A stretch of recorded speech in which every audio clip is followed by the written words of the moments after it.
हम खड़े हैं हीरापुरा रजनी विहार 67C के सामने, जहां भूपेंद्र सारण और गोपाल सारण को, जो कि सरगना है पेपर लीक के, सुरेश ढाका के साथ जिन्होंने अधिगम कोचिंग संस्थान चलाकर वहां पर पेपर लीक के सारे प्लान्स बनाए और हजारों बच्चों के भविष्य के साथ खिलवाड़ किया, ऐसे सरगनाओं की संपत्तियों पर किसी न किसी तरह से कार्रवाई की जा रही है और इस तरह से दबाव बनाया जा रहा है। पूरे राजस्थान में एक मैसेज दिया जा रहा है कि आपके द्वारा किए गए किसी भी अपराध की कोई माफी नहीं होगी। हम भी इसका समर्थन करते हैं और अभी हम आपको लेकर आए हैं हीरापुरा की इस बिल्डिंग की ओर। आप एक बार दिखाएंगे कि ये बिल्डिंग है जो 67C है, रजनी विहार में है, ये जयपुर के हीरापुरा में स्थित है और इसके ऊपर भूपेंद्र सारण, गोपाल सारण इसके मालिक हैं, जो कि सरगना है पेपर लीक के। उन्होंने जीरो सेटबैक पर 141.55 वर्ग गज की ये जमीन है, ये प्लॉट है पूरा, जिसमें 18 फीट आगे और 15 फीट आगे और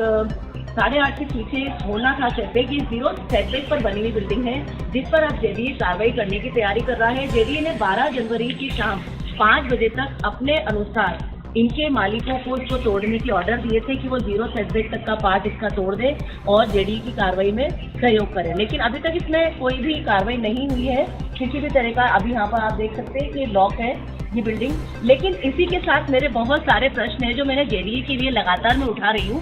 पेपर लीक एक ऐसा मुद्दा है जो बच्चों के भविष्य के साथ में खिलवाड़ किया गया है और लगातार राजस्थान में पेपर लीक की एक परंपरा सी निकल गई है। इन सरगनाओं पर किसी न किसी तरह शिकंजा कसना जरूरी है। निसंदेह जेडीए की कार्रवाई, राजस्थान सरकार की प्रशासन की ये कार्रवाई प्रशंसनीय है, लेकिन उसी के साथ हमारा एक बहुत इंपॉर्टेंट जो प्रश्न है वो मैं आपको दिखाना चाहूंगी कि इसी के पास में आप देखिए कि 67B जो बिल्डिंग है, 67A जो बिल्डिंग है और इसके आगे जो बिल्डिंग है वो भी जीरो सेटबैक पर बनी हुई है। ऐसी हजारों बिल्डिंगें जयपुर में जीरो सेटबैक पर बनी हुई है। कल 2 या 3 दिन पहले लगातार कार्रवाई हुई और कार्रवाई के साथ में जीरो सेटबैक पर अधिगम कोचिंग संस्थान को गिरा दिया गया, जो कि गोपालपुरा बाईपास के कॉर्नर पर स्थित था। अधिगम कोचिंग संस्थान को गिराते वक्त क्या जेडीए की नजर गोपालपुरा बाईपास पर बसी हुई जीरो सेटबैक पर बनी हुई हजारों बिल्डिंगों पर नजर नहीं गई?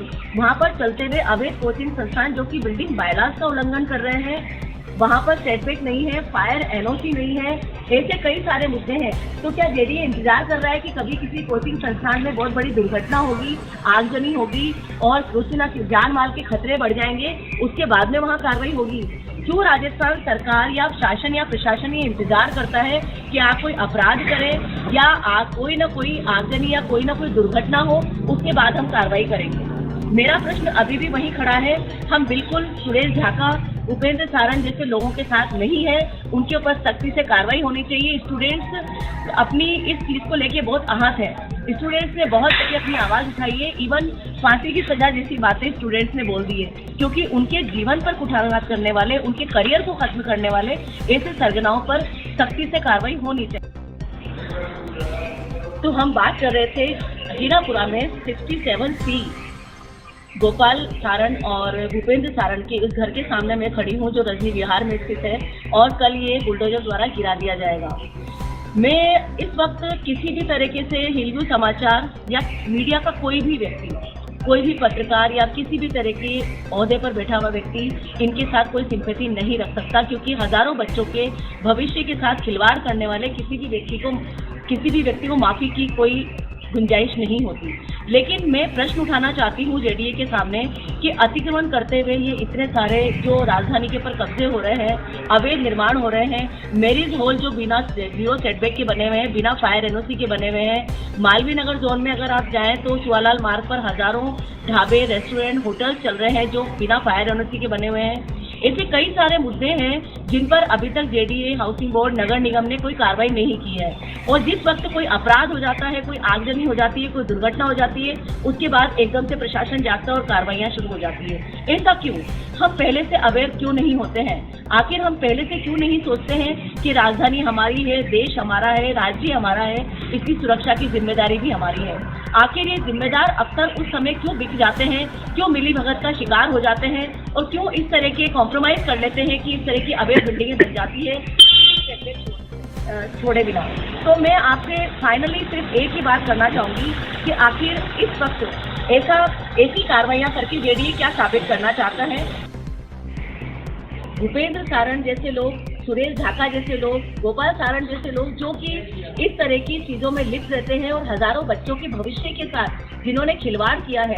इवन मैं बात करना चाहूंगी उन अवैध निर्माणकर्ताओं की ओर जो लाखों लोगों के जीवन के साथ खिलवाड़ करते हैं। लोग वहां पर फ्लैट खरीदते हैं और वहां पर जो जिस भी तरह से बिल्डिंग बायलाज का उल्लंघन करके बिल्डिंगें बनी होती है उसमें उनको जान माल का खतरा होता है। ऐसे किसी भी लोगों के साथ न हिंदू समाचार की कोई सिंपैथी है, न किसी जिम्मेदार नागरिक और जिम्मेदार देश के व्यक्ति की कोई सिंपैथी हो सकती है। लेकिन फिर भी कई सारे प्रश्न शासन और प्रशासन की तरफ हम भेज रहे हैं। वो क्यों भेज रहे हैं मैं बताना चाहूंगी कि अतिक्रमण, अवैध निर्माण, जीरो सेटबैक पर बनी हुई बिल्डिंगें क्यों बन जाती है, आखिर किस तरह से निर्माण हो जाते हैं, किस तरह से अतिक्रमण हो जाते हैं, आखिर जो जिम्मेदार अफसर हैं, जो जिम्मेदार नागरिक हैं, जो जिम्मेदार नेतागण हैं, वो सब कहाँ होते हैं। आखिर ये जीरो सेटबैक पर बनी हुई बहुमंजिला बिल्डिंगें कितनी सारी शिकायतें और कितने सारे राज खोलती है। ऐसी कई सारी बातों को लेकर हिंदू समाचार के साथ मैं शालिनी श्रीवास्तव, हीरापुरा रजनी विहार 67C के सामने से।